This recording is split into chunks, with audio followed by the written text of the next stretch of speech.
paano ma-withdraw yung BUSD mo sa Wildcash papunta sa GCash. Yan ang gagawin natin mga Lodi. So, may 27 BUSD ako. So, ang gagawin ko muna para ma-transfer ko yan is dun sa PDAX na. Kasi hindi pa nagpapakita dun sa GCash. So, paano ko i-transfer itong 27 BUSD ko? So, ang gagawin ko is since hindi pa makita yung BUSD sa GCash, transfer ko lang muna siya sa PDAX. Okay? Dito, login ako muna.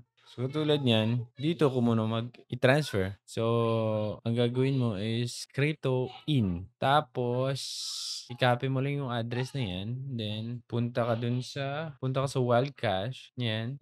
Punta ka sa Wildcash. Okay. And then, itap mo yung swap and transfer.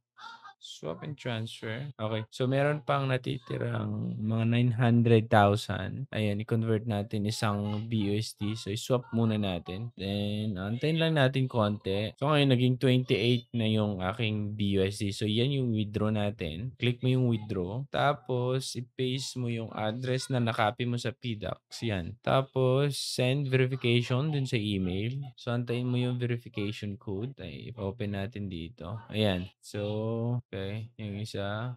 Ito, okay. So, ang lagay natin, yung code lagay natin yan, 847-084. Parang yan, okay? So, kita mo naman, yan, lagay natin, then withdraw. So, withdraw natin, ayun, under review siya. So, ganun lang. Paano nyo withdraw yung inyong mga BUSD? So, ito na mga Lodi. Okay. Nakita nyo naman completed na nakalagay dun. 28 BUSD na punta sa PDAX na wallet. So, i-check natin sa PDAX mga Lodi. So, ito na mga Lodi. Yung BUSD, meron tayong 28.76 na BUSD. Ang value niya ngayon sa peso is 1,529. So, easy na lang yan pag gusto mong i-withdraw sa GCash. So, ang gagawin mo is i-convert mo muna into peso. Parang ganun, para ma-withdraw natin, okay? So, i-trade muna natin.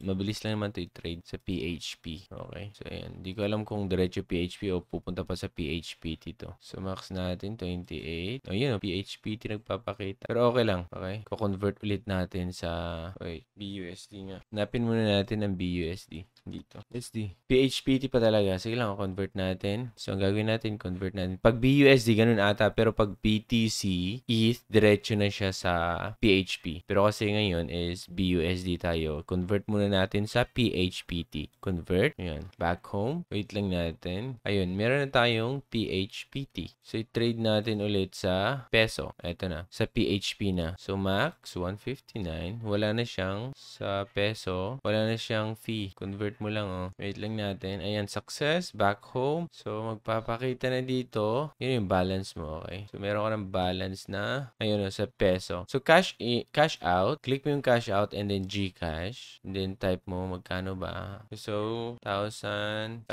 Sabihin nila natin. Okay, GCash account name. Ilagay mo yung account number mo or yung phone number. Cash out my own account. Siyempre, account ko yan. And then, kailangan pa yung mga address pa. Ayan, PHP. Kailangan mong kompletuhin to para ma-transfer talaga. Okay? Ito na. Then, cash out tayo ng 1,500. Cash out. Tignan nyo gaano kabilis. So, sa Gmail ko, meron silang sinend. Check lang natin. Gmail. Code yun, mga Lodi. Ayan. Ayan. One-time password. So, ayan. Paste na natin. Okay. Ayan. Sabi niya, success, back home. Okay, so andito na siya sa GCash. Agad-agad, mga Lodis. Ipakita ko sa iyo, naka-mirror tayo, no? Ayan, message now, you have received 1,500 of GCash from Union Bank of the Philippines. Ayan, ganun kadali, mga Lodi. So, kung wala ka pang account sa Wildcash, mag-download ka ng mga Lodi kasi libre lang to na ibinibigay nila. Ang gagawin mo lang is gagawin mo yung mga tasks na binibigay nila sa application para magkaroon ka ng game coin at pwede mo i-convert into BUSD, mga Lodi. So, ako si Trogi and thank you so much for watching. Bye.